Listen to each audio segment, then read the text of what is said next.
Growing a business is kind of tricky right now. Supply chains are squeezed, tariffs and trade policies are dynamic, and cash flow, it's tighter than ever. You need clarity to come out on top. Without it, you risk falling behind. If only you could hop in the DeLorean and see the future, right? Thankfully, there's NetSuite by Oracle. NetSuite has real-time forecasting to help you move ahead with confidence. This is your AI-powered business management suite and the #1 cloud ERP. Trusted by over 42,000 businesses, NetSuite brings accounting, financial management, inventory, and HR all under one roof. It's your single source of truth, giving you the data and control you need to move quickly. And with AI built in, you can automate the busy work and focus on strategy. NetSuite helps you see what's stuck, what it's costing you, and how to pivot fast. If I were running a business with a lot of moving parts, I'd use NetSuite for full control over everything. Tame the chaos with NetSuite. If your revenues are at least in 7 figures, download the free ebook, Navigating Global Trade, 3 Insights for Leaders at netsuite.com/SPI. That's netsuite.com/SPI. Hey, I get it. You've worked really hard to build up your business, and it's doing great. So great that you need help now. The most important thing for your business is to hire the right people to support it. So how can you find amazing candidates quickly? Easy. Just use Indeed. When it comes to hiring, Indeed is all you need. Stop struggling to get your job post seen on other job sites. Indeed Sponsored Jobs helps you stand out and hire fast. And with Sponsored Jobs, your post jumps to the top of the page for your relevant candidates, so you can reach the people you want faster. And it makes a huge difference. According to Indeed data, Sponsored Jobs posted directly on Indeed have 45% more applicants than non-sponsored jobs. And it's one of the largest databases of job seekers, too, giving business owners access to a wide range of candidates. And one of the things I love most about Indeed is the job alerts feature. I get notified when new candidates apply. There's no need to wait any longer. Speed up your hiring right now with Indeed. And listeners of this show will get $75 sponsored job credit to get your jobs more visibility at Indeed.com/smartpassive. Just go to Indeed.com/smartpassive right now and support our show by saying you heard about Indeed on this podcast. Indeed.com/smartpassive. Terms and conditions apply. Hiring Indeed is all you need. You spent months building towards launch day, but when the clock hits 0, your site crashes. Bots swarm, and loyal fans rage on Reddit. That's not good. Fanfare was built to stop that. Fanfare is the drop platform made for high-pressure moments, stampede-proof infrastructure, verified waitlists, and bot filters that actually work. Instead of refunds and rage, you get retention and revenue. And that sounds great to me. Your next launch shouldn't be a gamble. Get Fanfare's 5-step hype drop playbook and learn how to bulletproof your drop at fanfare.io/playbook. Again, that's fanfare.io/playbook. This is the Smart Passive Income Podcast with Pat Flynn, session number 105. Insane in the membrane. Insane in the brain. Insane in the membrane. Insane in the brain. Podcast. Welcome to the Smart Passive Income Podcast, where it's all about working hard now so you can sit back and reap the benefits later. And now your host. His wife says he sleeps with his eyes open. Pat Flynn.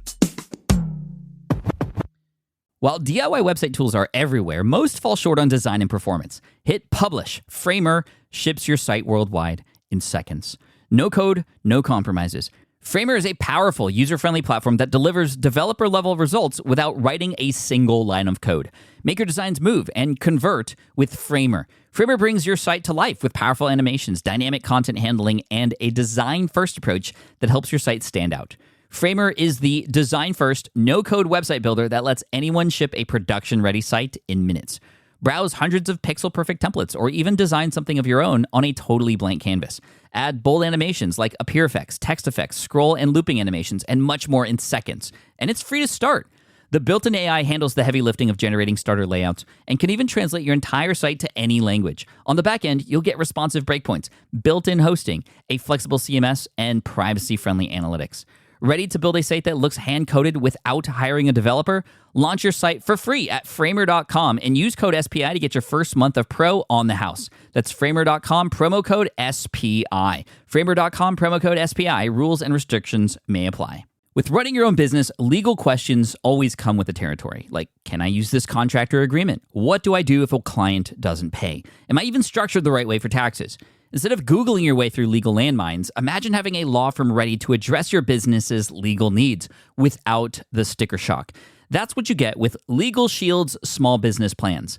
Legal Shield helps entrepreneurs access real legal help on contract reviews, collection letters, business formation guidance, and even help navigating IRS audits. Members can schedule consultations, upload documents through the app, and get support from a provider law firm that knows small business laws in your state. Plus, consultations on taxes or trademarks help you stay ahead of potential problems. And if a client is late on a payment, Legal Shield steps in with professional collection letters so you can protect your hard-earned revenue, all for a fraction of the price of hiring a lawyer on your own. Go to LegalShield.com/SPI or call 833-570-9980 to learn more and get big business legal support without a big business budget. That's LegalShield.com/SPI. Yeah, I mean, it's true. She's taken pictures, and I've seen them, and they're quite frightening, actually. But anyway, what's up, everybody? I'm so happy you're here. We have a great episode with our special guest, Brian Kelly, over at whatthespeak.com. He hosts a show that features a lot of experts and a lot of insight on how to better present yourself, how to better speak and pitch, which is something that we all do, whether we're selling products or not, whether we're on stage or not. We are always presenting ourselves. We're always pitching something, trying to get people to take some sort of action. That itself is a pitch. And so I really, really love this interview because Brian not only brings a lot of his own experiences and actually pulls a lot from what I've done on stage, talking about these tactics that work, but also he pulls a lot of information from science to sort of prove or help us better understand why things work the way they work. And I feel like the more we can understand why things are working and what happens in our brains when people speak or when they pitch, it can only help us all. So why don't we just dive right into today's interview? Again, this is Brian Kelly over at whatthespeak.com. He's going to help us understand how to really get into the heads of our audience so that we can better influence them and make change in their lives, which will result in change in ours as well. So everybody, let's get right to it. This is Brian Kelly from whatthespeak.com. Brian, welcome to the show. How are you? Good, Pat. I am really, really excited to be on the show. I'm a big fan, and you always have such great information to share. And I'm excited to be able to contribute to that. Well, thank you. I mean, I know after this episode, people are going to have even more great information in their brains. And speaking of brains, we're going to be talking a lot about the neuroscience behind things like audience engagement. Really, the purpose of this, we're going to get into your story a little bit and talk about what to speak as well. But what's going on in our brains that can help us better speak, better present, or better pitch stuff. And it's not just on stage either. I'm sure it's any time you are creating content. How can you best make an impact on those who you're creating that content for in whatever format? So I'm really, really excited to get into that. But before that, Brian, why don't you just tell the audience a little bit about who you are and what it is that you do? Yeah, sounds good. Well, as Pat mentioned, I run a blog, a podcast really, that's called What the Speak. And I bring on different guests who are either keynote speakers, presentation coaches, presentation designers, neuroscientists, psychologists, performance coaches, you name it, anything that has to do with any aspect of getting up in front of an audience and sharing your message. I bring those people on the show and we dive into their story, what it is that got them into this particular career path. And then we also talk about their unique expertise because everybody's got very interesting stories when it comes to the things that they've learned and the things that they've incorporated into the art and science of their presentations. And so it's really fascinating to be able to dive into that, break it down, and uncover some really helpful, actionable nuggets that we can all use in our presentations. And so I'm a big geek when it comes to this area. Pat, I know you kind of share a similar affinity for giving presentations. Mm-hmm. And it's something that for years, I've been giving talks at different industry conferences and other opportunities to get up in front of an audience and share my message, my ideas, products, services, whatever it is that I'm trying to share or sell. And for a long time, I was getting questions where people would say, Brian, you make that look so effortless. Like, how do you do that? And I was like, well, it's not that effortless. Like, I've been doing this for a long time and I've gone through a lot of practice, rehearsal, refining, preparation, you name it. And it's something that you just can't snap your finger and all of a sudden you're a great presenter. And then I would also share tips with people. They'd come up to me and say, hey, I've got a presentation next week. Is there anything that you'd recommend? And so I started creating little tips and tricks, so to speak. And I thought, gosh, it would be great to be able to share this, not only my insights, but collective insights of so many people that are skilled in this area, and then share that with my audience. And that's been a blast to be able to do. And we launched the podcast in December. Awesome. Well, congratulations on the success. I was on your show. I had a fantastic time. And I see at this moment in time, you're up to episode 51 with Nick Unsworth, who's a good friend of mine. So it's really cool. Again, that's whatthespeak.com. So check it out there.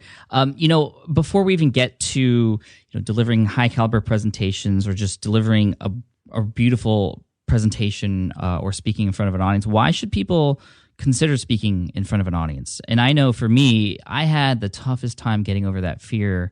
And I personally love to do it because I just now, since starting, have fallen in love with it. And I think, not a lot of people would necessarily fall in love with it, but why should people even consider getting up on stage versus just kind of staying, on your blog or even just behind a mic on a podcast? Well, it takes your interaction with the audience. Maybe it's your existing audience. Maybe it's an audience of people who have never even heard of you, and you're able to develop this connection with them unlike any other medium. So one thing that comes to mind right away is one of my first guests that I had on the podcast when we launched it was Jeff Goins from GoinsWriter.com. And he shares his story about how he just wanted to be a writer. And that's what he blogs about, is writing. And he was kind of encouraged, I think, by a mentor to go and just try this out. And so he was deathly afraid, very nervous to go out and do this thing. And he actually shares that story and kind of reveals that it was slightly a bit of a disaster, but it ended up being okay. And he realized in that moment that I'm making a connection with these people unlike any other way that I might be able to do that. And so it's a very powerful opportunity for you to do that and layer that with all the other things. So if you've got a blog, if you've got a podcast, if you're doing webinars, one other layer to all of those things to make a connection is to get out there and share your message and your expertise and be able to give back to folks in a way that gets them excited about taking action on those ideas.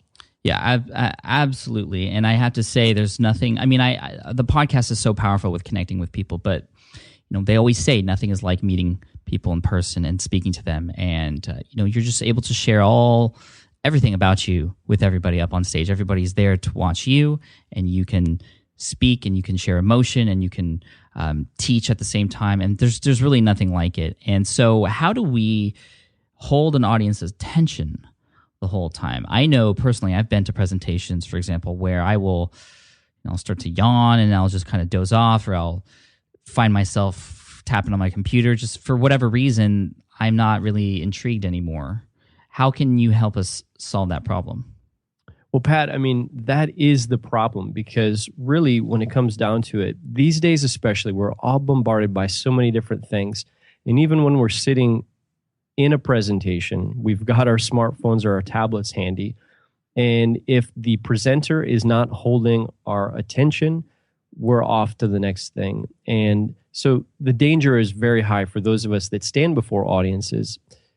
Question is, how do you do this? Well, there's 5 principles that I've kind of pulled together that we can talk through today.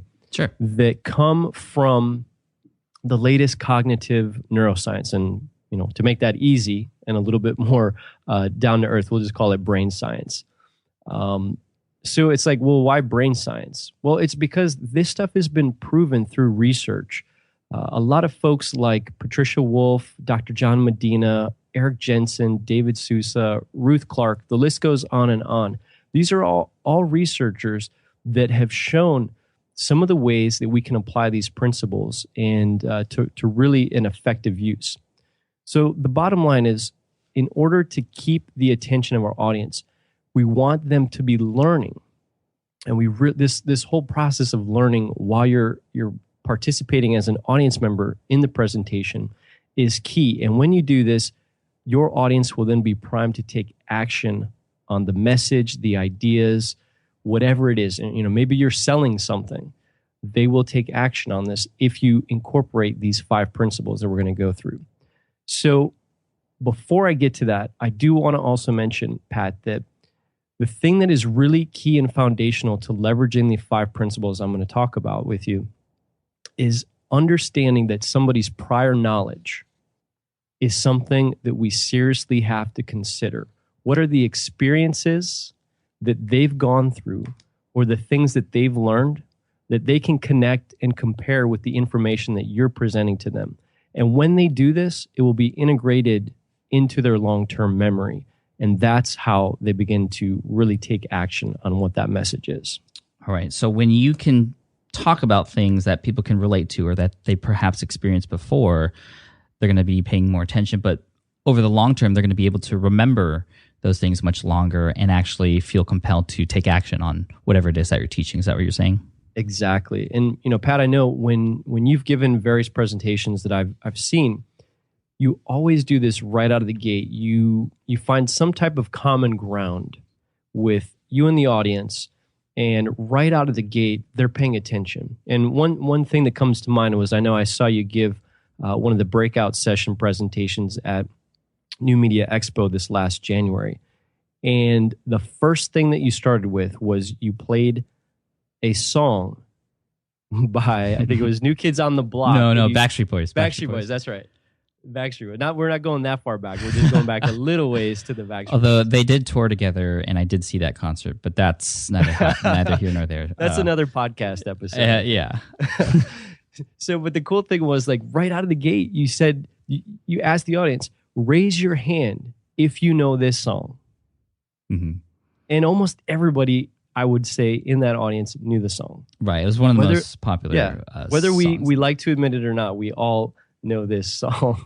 And so right from the gate, right from that very first moment, the audience, or us as the audience, are paying attention, like, all right, like, yeah, okay, I remember that song. And then now Pat's relating this to his story, and how does this relate to me?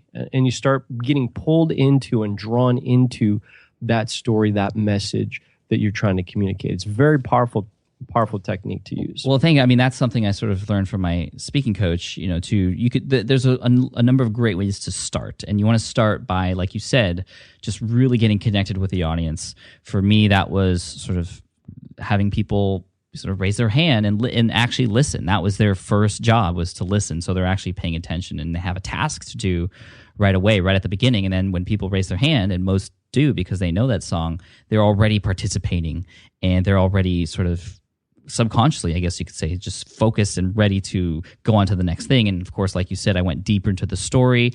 I added some humor in there as well, showed a video. That's something I love to do, especially for me, selfishly, because I get really nervous at presentations, and I think having a video at the beginning allows me to just sort of calm down a little bit. And especially if the video is good and pertinent, they'll laugh, and that'll make me feel more comfortable, so that when the video's over, I already feel like I've done something useful and good, and I feel comfortable personally.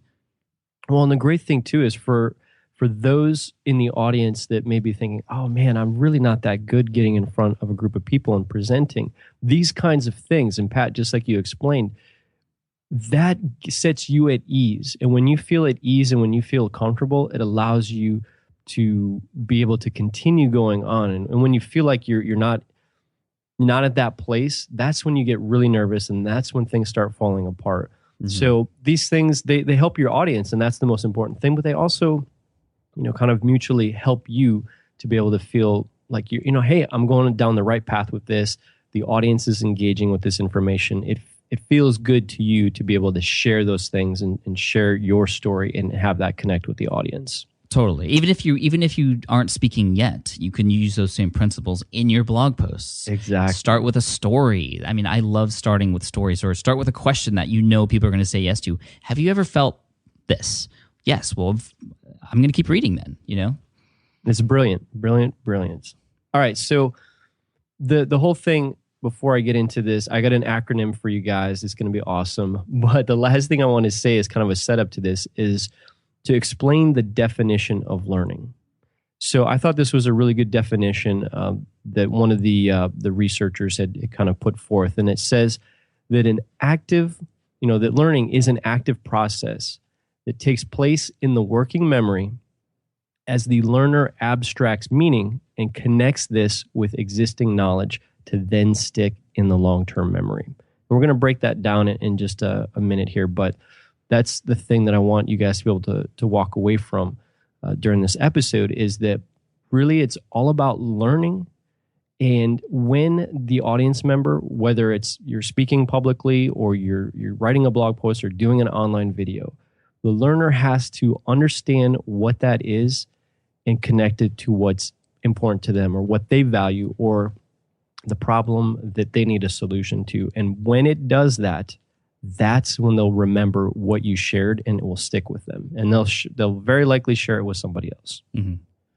Okay, so the acronym I've got is called S.P.L.A.T. S.P.L.A.T. Nice. S.P.L.A.T. And we're going to break down each one of these letters in the acronym. But, why S.P.L.A.T? Okay, well, think of your brain as a blender. And let's say we're going to make a smoothie. We put a bunch of stuff into the blender, we hit the button, and we forget to put the lid on, and everything, all the ingredients go splat. Well, this is exactly how our brains operate. Information comes into our brain from all the different senses, the 5 senses. Then it goes to the center of our brain, which is called the thalamus, and it goes splat. It gets sent to all the different parts of the brain that are responsible for different areas. So just kind of a little device to help you remember this stuff. So S.P.L.A.T, that's all about the presentation brain science. So the S in S.P.L.A.T, first is safety allows for learning. Safety. Explain. So attendees have to feel safe in this environment, whether it's in person or it's on a webinar, or they're not going to be open to any new ideas. So one of the ways that you can do this is to set expectations or give parameters or give them a roadmap, so to speak, of where you're going to be going during the course of this presentation or the course of the content that you're going to be sharing. It makes them feel at ease. There's nothing that's going to set them off and make them feel uncomfortable in that environment. So the neuroscience behind this basically shows us that the information from the 5 senses goes to the center of our brain first, and then it decides what part of the brain to go after that point. Now, we've got this default system that's part of what they call our primitive brain, and that's the amygdala. It's this tiny little pea-shaped portion of our brain, and this is responsible for emotional outbursts. So if we get ambushed or somebody pushes our buttons, this gets set off, and when that gets set off, our bodies are flooded with adrenaline. Mm-hmm. And when this happens, we can't think straight. So in order for somebody to feel comfortable, we've got to make sure that we're not setting that amygdala off.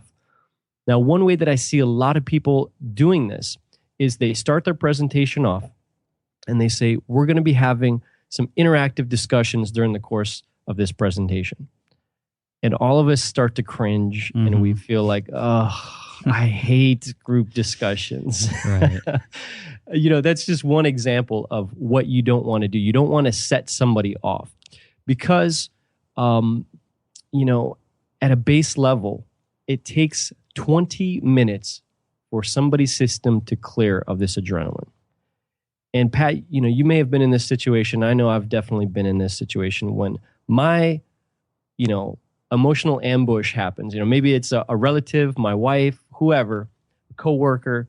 They know how to push my buttons, and I can't think straight. The research has shown us that if we've got 10 options to solve a problem, and this alarm goes off, and we get flooded with adrenaline, we lose 8 of those 10 options. Yeah, I could see that happening. When you get in a heated situation or you are just upset or whatever, it's really hard to think straight and to think logically sometimes. And I really love what you said there because I've been in presentations that have said just that. Hey guys, during this presentation, we're gonna do a lot of group work together. And yeah, you're right. Immediately, you're thinking about, okay, well, who am I going to be working with? You look at the people around you. Maybe this person might not be able to contribute as much, and you start thinking about things you shouldn't be thinking of right at the beginning, and your defense is up. I've also been to ones that say something like, "Hey, get ready because I might call on you during the presentation." Yeah, that's the worst thing to do. Right? And I'm like, yes, I understand the sort of theory behind that. You want people to pay attention, so they're not called on and they don't know the answer, perhaps. But that does make people feel unsafe. You're right. Yeah, and so the reason why this is first, as we go through the rest of our acronym here, is we'll see that the important thing is you want to get people involved and you want to get them engaged, but you don't tell them that's what's going to happen. You kind of weave it in naturally and organically. Again, going back to the example that I mentioned earlier with your presentation, Pat, was you just ask a simple question. Raise your hand if you know this song. Mm-hmm. You didn't say, I'm going to call on you guys and see if you know what this song is. Or, I'm going to ask one of you to tell me what exactly the title of this song is. You did it in a way that was almost like people didn't even think about it. They said, oh, okay, listen to the song. Oh, I know this song. And they raised their hands. So There's ways that you can engage the audience, which is very, very important. But you don't want to do it in a way that sets off this, aspect of them feeling like they're being ambushed. Sure. So safety, I like what you said about giving them a roadmap. That's something that I always try to do. And in that particular presentation, if you were there, I have a triangle and I say, okay, during this presentation, we're going to go from this part of the triangle to this one to this one, then we'll get to the top. So people knew exactly where they were at all times. It's like if you're in a car and you have your smartphone out or your GPS out and it tells you have 10 miles left till you get to your destination. Well, you feel good. You know where you're headed and how far you have left to drive. So I really like that. I also like making sure people aren't going to be sort of scared or timid getting into the presentation, especially right at the beginning. And another thing I like to do is I like to put myself out there and sort of be vulnerable so I can be on the same level as people. I'm not this big guy who's trying to teach people something and I'm the king. I'm one of them. That's another way that I like to make people feel safe. And I'll often start on the podium, and then when I start to get into the content, I'll walk and physically come down to everybody's level and just sort of be there with them. Yeah, those are all great things, and that's, Pat, I've seen you pack a room, and those types of things and the attention that you give to that is the kind of thing that is inviting. People want to hear what you have to say because they know that you're going to do it. Not only are you going to give them great content, right? There's plenty of speakers out there that have great content, but you deliver it in a way that people just want to participate in that. And that's really key, especially for those of you that really want to either start doing this, with your presentations or any type of content that you're delivering. And it's very, very helpful. Now, the other thing I should mention too is for you guys, this whole acronym, you can take notes, I'm sure, but I've got a little infographic PDF that if you go to whatthespeak.com/Pat, you can get that right then and there and have that as a handy little reference for future use. So just wanted to mention that to you. Awesome. Thank you for that. You bet. All right. So P, let's talk about the P in SPLAT. Well, P stands for problem solving, and problem solving is learning. The reason why is that we're all problem centric. We are not people who are interested in content per se. We're not content centric. We want to learn something in order to solve a problem. It's that simple. We don't want to just learn something for the sake of learning it. Maybe there's a few of us out there that love to learn, but usually when we're coming to an expert, we want to solve a problem. They've got the answer. We want to get it. So that's very important to realize. Now, what happens oftentimes is in a presentation, we just do an information dump. We just say, here's all the facts, here's all the data, here's all the steps that you need. And that's important, but it's got to be wrapped in something to where we start to think through ourselves. How does this apply to what I'm doing? So all of your content should be geared around answering problems. This is what's going to hook your audience. And you want your audience thinking right out of the gate, how do I apply this to my challenge? So bottom line is learning needs to be active. Mm-hmm. One way that you can do this is, we touched upon this just a moment ago, is to create something like a learner objective, learner outcomes, whatever it is, where it's that roadmap. Here's where we're going. When you tell the audience to look for X, the brain goes, I should look for X. And what this is really interesting is that the brain actually puts a chemical stamp on this information, so to speak, and says, when you find this information, realize that it is important. So going the next level beyond this and how cool this is what happens is when the brain says, aha, I found X, it releases dopamine into our bodies. So you actually get a chemical positive feeling from this by realizing, hey, this is what I was supposed to be looking for. I found it. And that process of learning is what really makes people feel good. And we want people walking away from our presentations feeling high because they learned something. Mm-hmm. So one way that I usually tell people or coach people on how to apply this whole idea of problem solving and building that into your presentation, your webinar, whatever it is to dedicate at least 1/3 of that presentation to allowing your audience to think about the content, to reflect on it, to try and make sense of it, to try and make meaning out of it. And the really great way to do this is to ask questions. Yes. Or, Pat, one thing that I know that you've also done a really great job with is you build into your presentation at least 1 or 2 of these tweetables where you give them a statement. Mm-hmm. And, you say, you have the little Twitter icon, I think, and I think you put your hash or your Twitter handle or whatever it is. Yes. And people are like, oh, this is important. This is a statement that if there's one thing I should get out of this presentation, it's probably this. And they start thinking about that, and they start, this completely sums it up really well. And this is what it means to me, and this is how I might be able to apply this principle to what it is that I'm doing. So it's a very simple trick to just weave this in to your presentation to create these opportunities, these little pockets where you give them time to think. Another way is to just do a quick little discussion. So again, you don't want to go back and say right from the get-go, hey, we're going to have group discussion. But you can put it out there and say, hey, real quick, this is what we just talked about. Turn to the person to the left or the right of you, maybe in front of you or behind you, and just say, what was the most important thing that resonated with you for this portion of the presentation?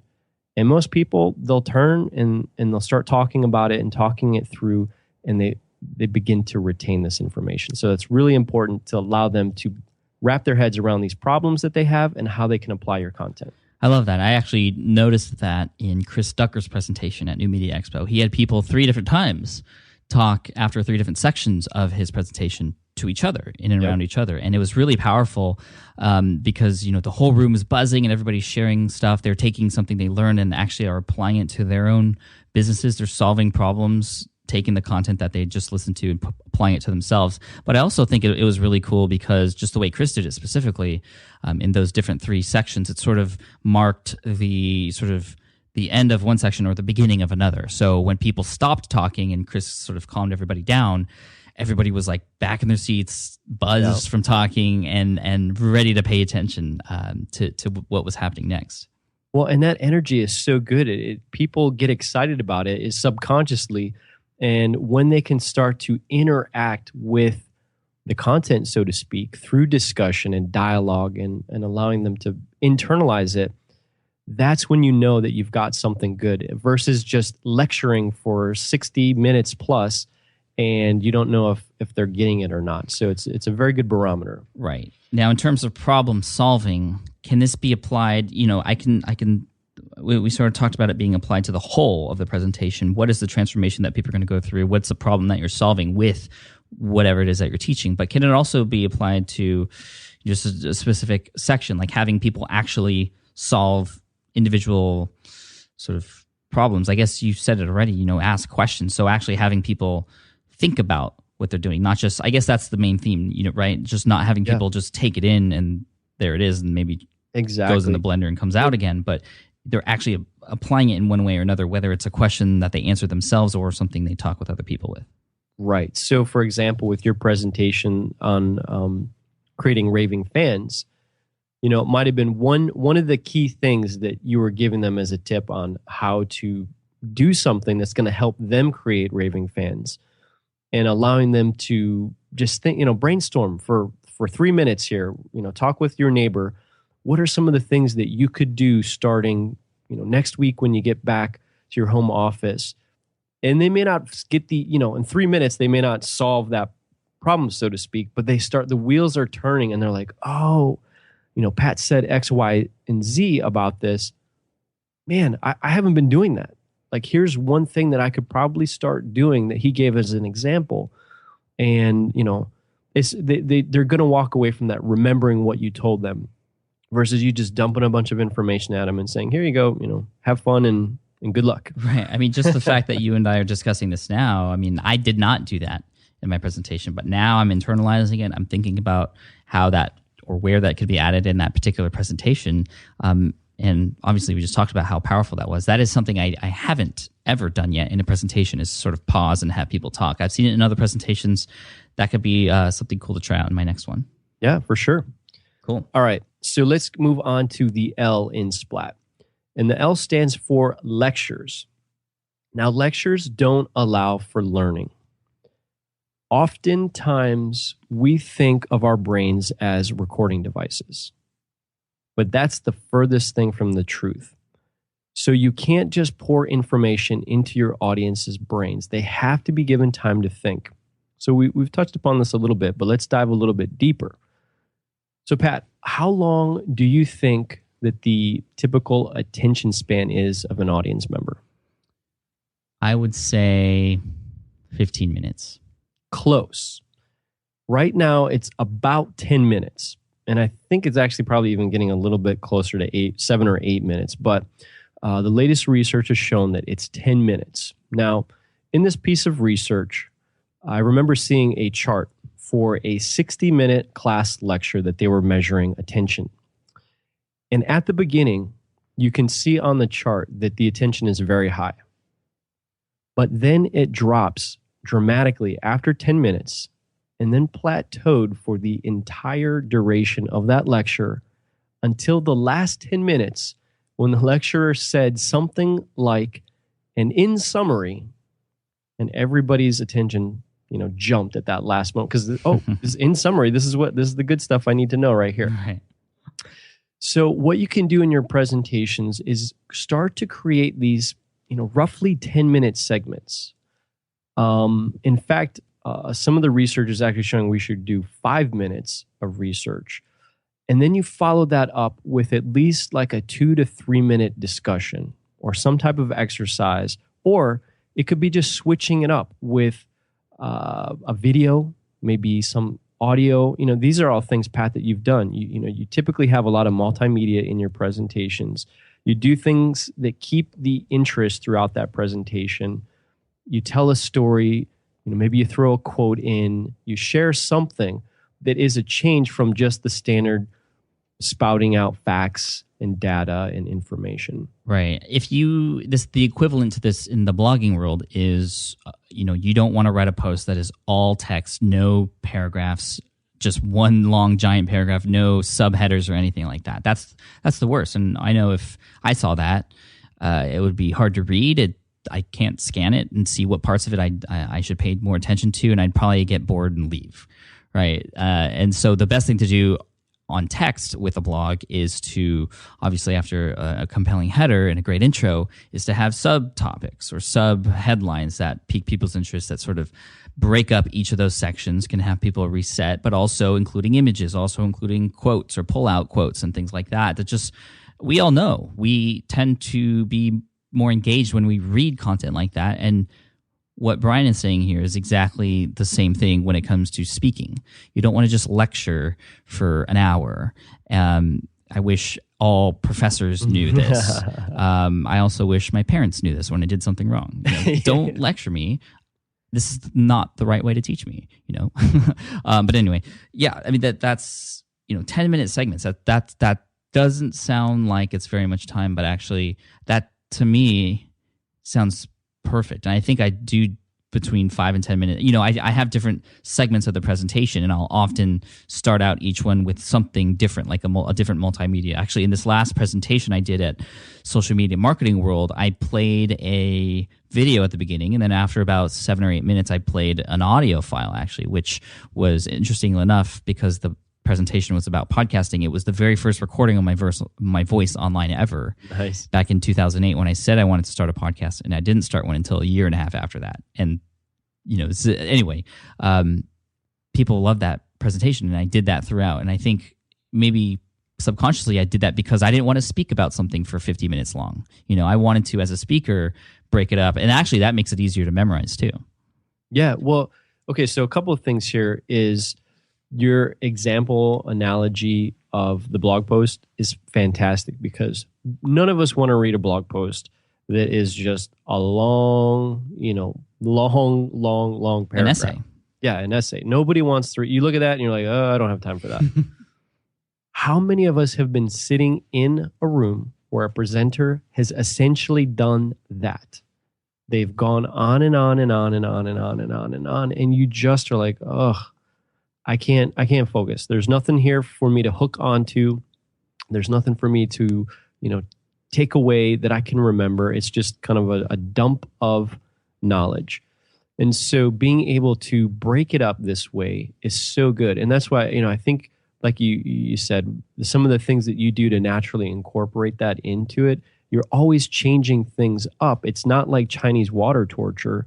There's different dynamics to your presentation. And then the other thing is, oh man, how easy is it to say, okay, well, I've got a 60-minute block of time here. Or, some of these concurrent breakout sessions can go for 90 minutes. I was just actually speaking at a conference in Palm Springs this last week, and it was a 90-minute session that they asked me to do. Wow. But I broke it up. I had literally like 7 minutes of content that I would present, and then we would do like 3 to 5 minutes, and then I do another 7 minutes, and then, have the audience, do something, an exercise, discussion, whatever. There was a big mixture of different things in there. Or I'd play a video, like a 3-minute video. But for 90 minutes, oh man, it was so easy for me as the presenter to be able to step back and allow them to, interact with the information versus me saying, okay, how am I going to fill 90 minutes? Right. Or how am I going to, I could have a presentation that literally from start to finish, I could deliver in 20 minutes, but through this technique, I can stretch it out to an hour plus.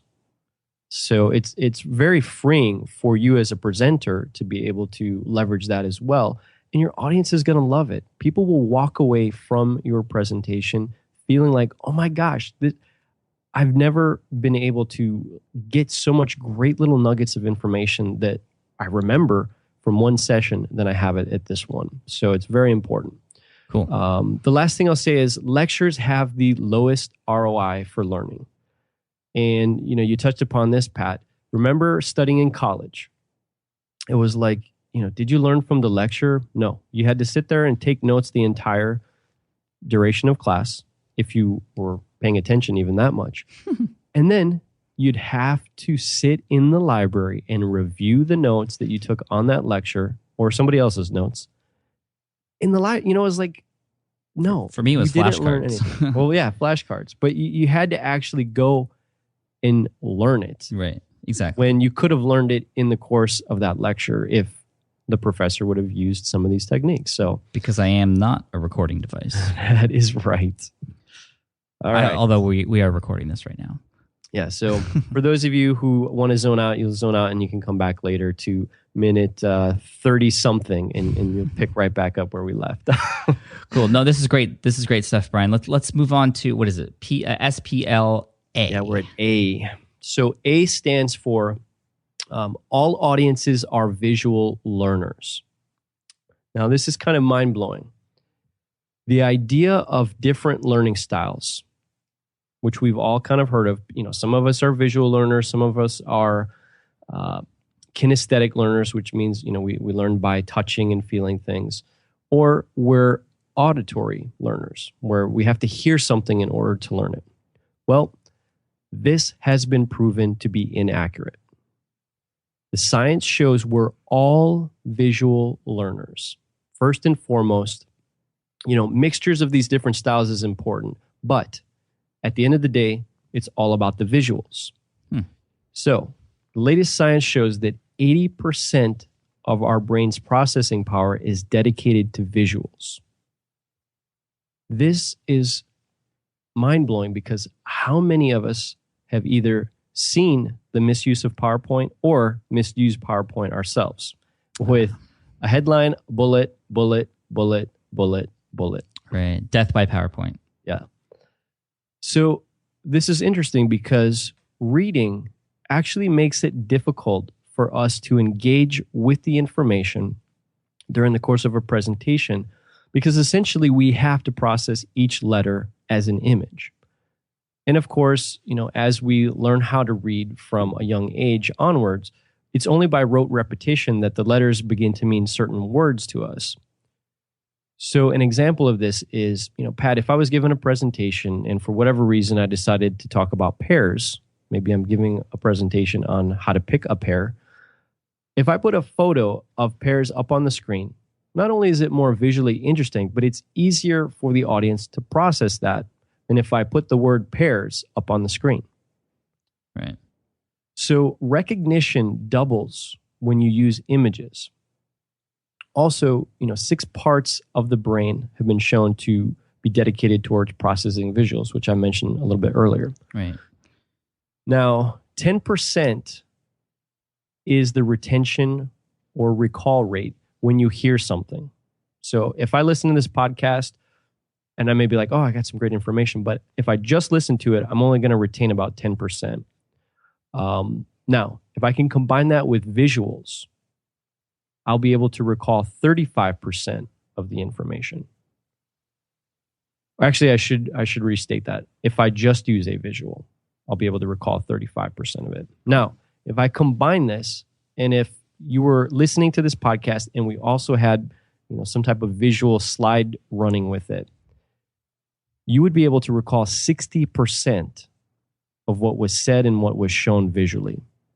It's like a video, perhaps. Exactly. Or a webinar or something. And that's why videos are typically so powerful, because that combination of those two things allows us to remember as much as 60% of the content that was shared. And that's why public speaking in front of, yes, that combines all those things is the best, if you can do the visuals correctly. Right. So, and now here's the thing is somebody may be saying, well, what if I give a presentation where I can't use visuals? I mean, I've been in those situations. Some I've voluntarily been in those situations. Other times I've had the projector bulb burn out on me and I couldn't use my PowerPoint slide deck. But you use stories, you use metaphors or allegory. You paint a picture in the mind of your audience. Love it. And that's how they will remember the information that you're sharing. So visuals are important. Not all of us are graphic designers that have, phenomenal skills at putting together these types of things. But the point is, you want to be able to create some type of visual, whether it's, imagined and you describe something with great detail, that they'll be like, oh yeah, that really sticks in my mind. And that's why stories are so great, because when somebody's relaying a story, we play it out in our heads like a movie, essentially. In our mind's eye, we can see that very thing that they're explaining. Mm-hmm.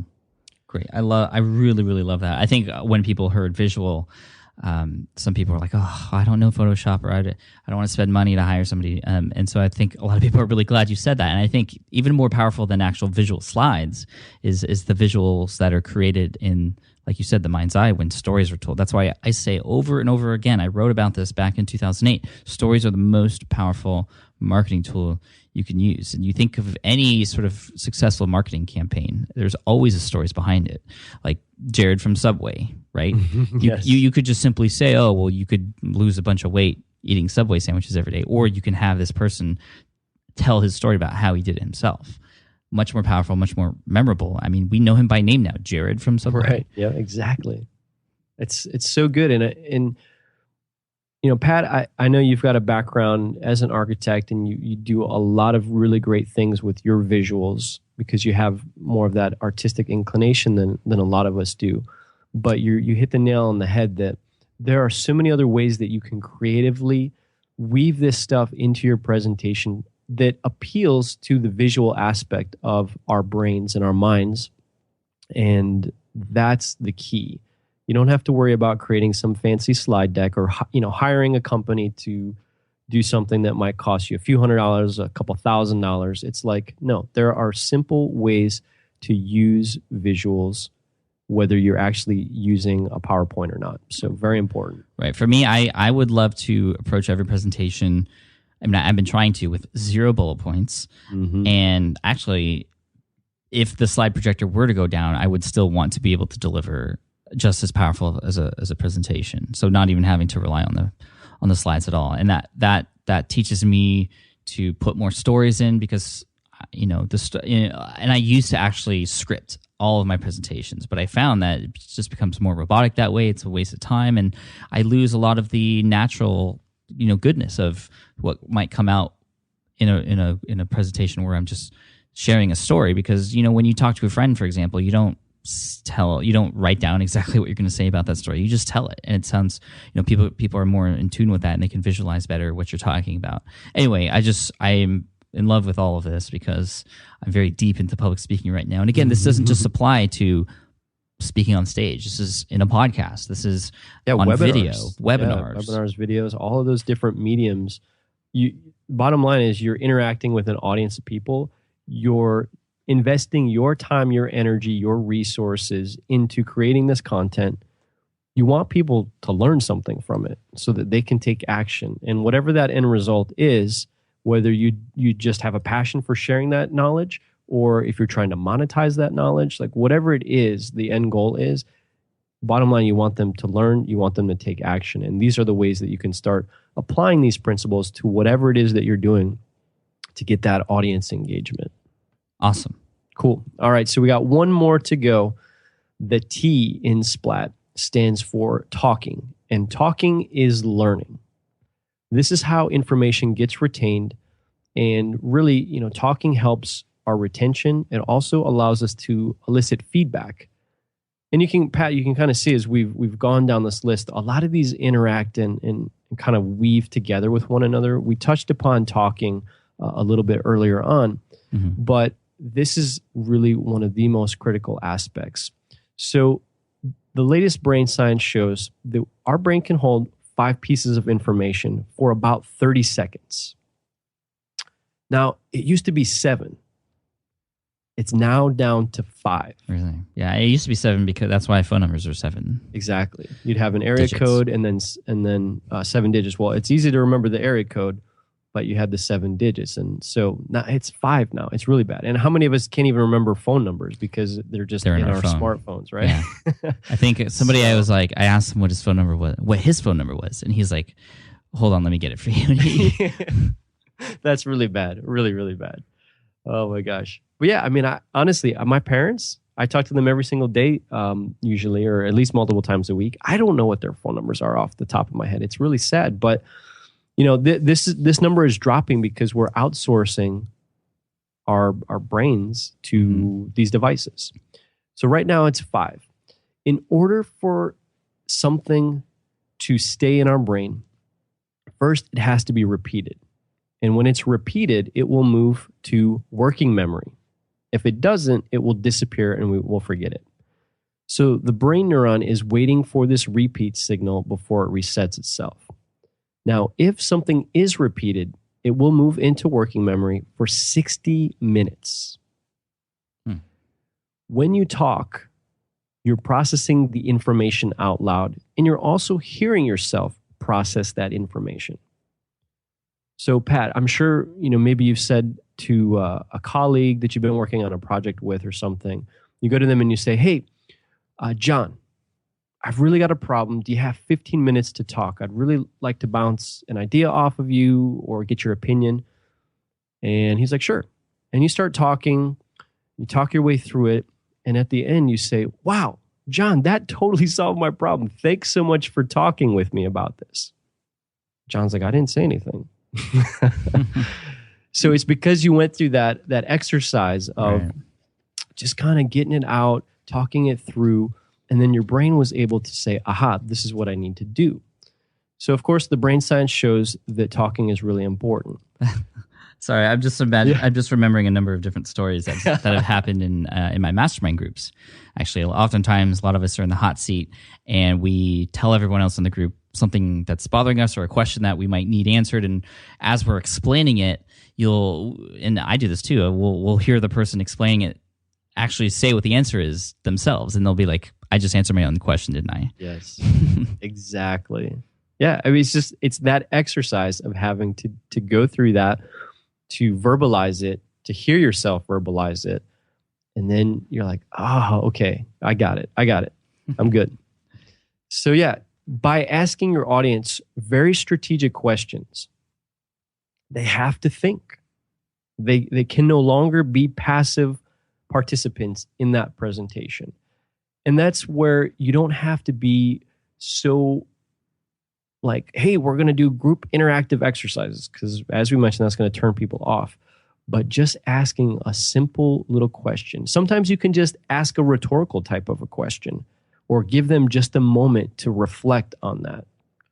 I actually did that recently in this presentation I mentioned last week, where I presented something and I gave them just a minute just to internalize it, think about it themselves before we moved on to the next thing. So they're going to analyze what they're already doing. So they've come to this session, your keynote, your webinar, whatever it is, wanting to solve a problem. They're going to start to analyze, okay, what am I already doing? This is not working. How can this apply to what it is that I am doing so that I can start to go a new direction that's going to get me out of this rut that I'm in and achieve that end goal? So this is how we do it, is through talking. And it's very, very important to allow that, to build that in. Even if you're on a webinar, which is really hard to get audience engagement, just pause briefly and ask a question. And you'll get people that start replying into little comment box, and aha, all right, people are paying attention, people are thinking about this, they're internalizing it, so on and so forth. Mm-hmm. Yeah, so smart. I mean, you don't necessarily have to interact directly with each and every individual in order for them to actually have some sort of interaction with you. Yeah. And seriously, the talking is absolutely crucial, whether it's in their head or to each other at the presentation, or, for me, I mean, that's why I'm in 3D mastermind groups. I love to talk about this stuff because that's how I'm learning and internalizing everything, and how I can discover what to do next. And I think asking questions, so powerful. Rhetorical questions, understanding where to put those pauses in so people do have time to think about those. That way they don't have time to think about, well, I wonder what my friend said on Twitter or on Facebook. Exactly. Well, and one of the previous researchers that I mentioned at the beginning of the podcast that I've kind of culled all this information from, I remember if I heard them talk, or it was something I read that they had written. They said the person who does the talking does the learning. And usually that's us as the presenter. We know our stuff because we've been talking about it, and maybe we've talked about it numerous times. But the audience just sitting there staring at you, they're not going to be learning anything until you give them those opportunities, those moments woven throughout your presentation to interact with what it is that you've shared. Love it. And that, again, can apply for blog posts, for podcast episodes like this one, and videos, and of course, public speaking. I'm even thinking about when I teach my kids stuff. I teach him by letting him talk things through, actually. He'll ask me a ton of, like, a billion questions a day, right? He's at that age. And usually what I say is, well, what do you think? Why do you think it's like that? Or how you tell me, and it gets him to talk and discover things. And, if I just told him the answer every single time myself, he wouldn't be talking, and he wouldn't necessarily remember those things as well. Yeah. Well, for those of you, and Pat, yourself included, that have kids, definitely check out this book by Dr. John Medina. It's called Brain Rules for Baby. Rules for Baby. Yeah. He wrote a book called Brain Rules, which I've read. It's a very, very good book. I would recommend it to all of you. But for parents, he's got one specifically for those of you that have kids. So brain rules for babies. Cool. Awesome. So that's S.P.L.A.T. Again, to recap all of those things. S, safety allows for learning. P, problem solving. L, lectures. You don't want to lecture. A, all audiences are visual learners. And T, talking is one of the best ways to actually learn. Yes. So to close this out, I want to mention this is not a complete list of current brain science research, not by any stretch of the imagination. However, these 5 principles will move you in a direction to where your information that you're sharing will stick like glue in the minds of your audience. That's the key. And when that happens, that's when you know that learning has occurred. When people come up to you either immediately after the presentation or later that day or the next day, or they email you a week later and they relay how that information has helped them, or at least got them thinking about solutions to their problems, that's powerful. Absolutely. I mean, the more you can teach, the more you can get people to learn using these strategies like we talked about today, the more value you're going to have in that person's life.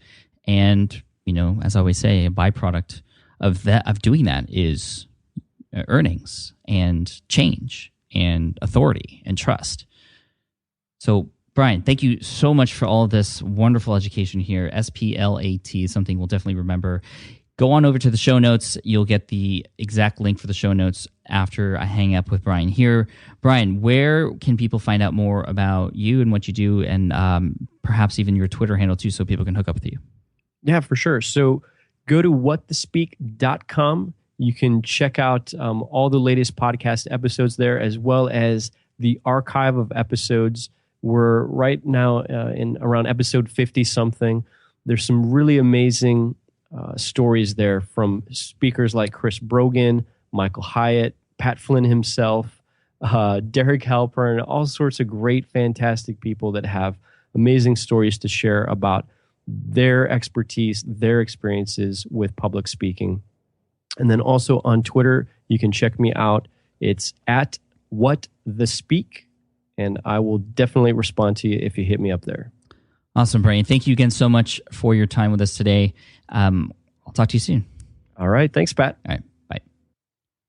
All right. I hope you enjoyed that episode with Brian Kelly from whatthespeak.com. As always, show notes, the resources, and links for this episode are available on the blog at smartpassiveincome.com/session105. And if you have a question maybe that you'd like answered, you can head on over to askpat.com. That's actually the home for my other podcast where I answer voicemail questions from people like you. And so far we're up to, around episode 60. We're approaching 1 million downloads, which is really weird how I said that. Very Austin Powers like. Anyway, it's just going very well. So if you have any questions, head on over there. And of course, I want to mention today's sponsor, which is a different sponsor than what you've heard in the last 8 episodes. So pay attention. This sponsor is one that I've worked with several times before. I'm very happy with the results. Each time I've used this company, I've used this on my niche sites. I've used this on my iPhone app business, and I've always recommended it to people who are looking to get designs done in any aspect for your website. So this company is 99designs.com. This is the world's largest graphic design marketplace, and it's really cool because if you have anything that you need done, from logos to landing pages to any sort of designs you might need, t-shirt designs even, or banner ads, whatever, you can post your requirements or what you would like to see, and then designers from around the globe will submit their awesome designs, and you give them feedback, you vote on the best ones, and then it's almost like a competition to make your perfect design, and then you can pick your gorgeous new design after that. So whatever the case may be, whatever you might need design-wise, head on over to 99designs.com/SPI. That would help let them know that you came from this show. Again, 99designs.com/SPI. And what you'll get is a $99 power pack of services free as a result of going through that link. So thank you so much to 99 Designs for sponsoring this episode. Thank you to all of you who have listened. And, I appreciate you so much. And if you have a second, head on over to iTunes. And if you're not subscribed, you can subscribe to the show there. You can also subscribe on Stitcher as well. And, leave a review. Leave an honest review for the show. It really motivates me. I go in there every day and look for new reviews. So I want to see it. And you can leave your URL there if you want to, if that'll give you a little bit of incentive to do that. So thank you so much. I'll see you in the next episode. Again, show notes available, smartpassiveincome.com/session105. And our sponsor, 99designs.com/SPI. Cheers. Thank you so much, and have a good one. Thanks for listening to the Smart Passive Income Podcast at www.smartpassiveincome.com.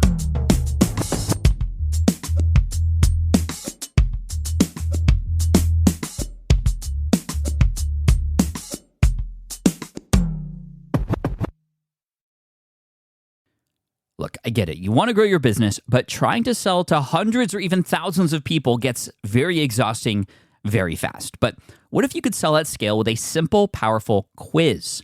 Score App helps you sell to more people without adding more to your plate. You build a quiz or assessment that your audience actually wants to take. Then they answer a few quick questions and get a personalized result right away. It shows them where they're at and what they need to do next and how you can help. And you build huge amounts of trust before you make even a single offer. No hard sell, no chasing leads, just value at scale. Get 50% off the first 3 months using the discount code SPI.